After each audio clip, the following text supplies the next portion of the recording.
Metro station ಮುಂದೆ Burj Khalifa.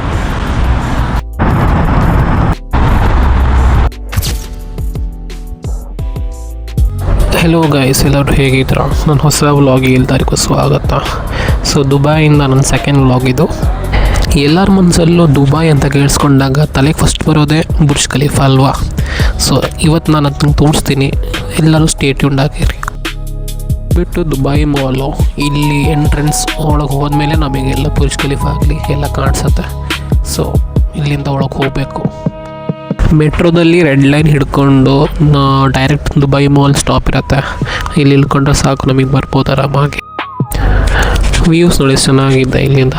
ಇದು ತುಂಬ ನಡಿಬೇಕು, ಬಟ್ ಸುಮಾರು ಹೋಗಬೇಕು ರೀಚ್ ಆಗಬೇಕು. ಅಂದರೆ ಏನಪ್ಪ ಅಂದರೆ ಇವತ್ತಿನ ದಿನ ನಾನು ಹೋಗಿದ್ದಿನ ಅಂದರೆ ಈದಿತ್ತು.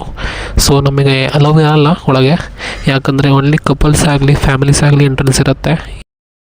ಯಾರೆಲ್ಲ ಫ್ರೆಂಡ್ಸ್ ಜೊತೆ ಹೋಗ್ತಿರೋ ಅವರಿಗೆಲ್ಲ ನೋಡೋಕ್ಕಾಗಲ್ಲ. ನಾರ್ಮಲ್ ಡೇಸಿಗೆಲ್ಲ ನಮಗೆ ಹೋಗ್ಬೋದು, ಎಂಟ್ರೆನ್ಸ್ ಇರುತ್ತೆ, ಫ್ರೀಯಾಗಿರುತ್ತೆ, ಹೋಗ್ಬೋದು. ಎಲ್ಲ ವಾಟರ್ಫಾಲ್ಸ್ ಆಗಲಿ ಎಲ್ಲ ಕಾಣಿಸುತ್ತೆ. ಇದು ಬಂದುಬಿಟ್ಟು ಎಕ್ಸಿಟ್ಟು, ಬುರ್ಜ್ ಖಲೀಫಾ ಎಕ್ಸಿಟ್ಟು. ಇದು ನಮಗೆ ಹೊರಗಿಂದ ಕಾಣಿಸುತ್ತೆ. ವ್ಯೂಸ್ ಎಲ್ಲ ನೋಡಿ ಹೆಂಗಿದೆ, ತುಂಬ ಚೆನ್ನಾಗಿರುತ್ತೆ ನೈಟ್ ಮಾತ್ರ. ಸೊ ನೋಡಿ ಎಷ್ಟು ಚೆನ್ನಾಗಿ ಕಾಣಿಸ್ತಿದೆ ಕ್ಲಿಯರಾಗಿ. ಸೊ ಇದು ಬಂದುಬಿಟ್ಟು ಬಿನ್ಸೈದ್ ರೋಡು. ನೈಟ್ ಮಾತ್ರ ಇವು ಸಖತ್ತಾಗಿರುತ್ತೆ, ನೋಡ್ಬೇಕು ನೀವು, ತುಂಬ ಚೆನ್ನಾಗಿರುತ್ತೆ ನೋಡೋಕ್ಕೆ. ಇವತ್ತಿನ ವೀಡಿಯೋದಲ್ಲಿ ಇಷ್ಟೇ ಇರೋದು. ಸ್ಟೇ ಟ್ಯೂನ್ಡ್ ನೆಕ್ಸ್ಟ್ ವೀಡಿಯೋ ತನಕ. ಸೊ ಸಪೋರ್ಟ್ ಮಾಡಿ, ವಾಚ್ ಮಾಡಿ. Thank you.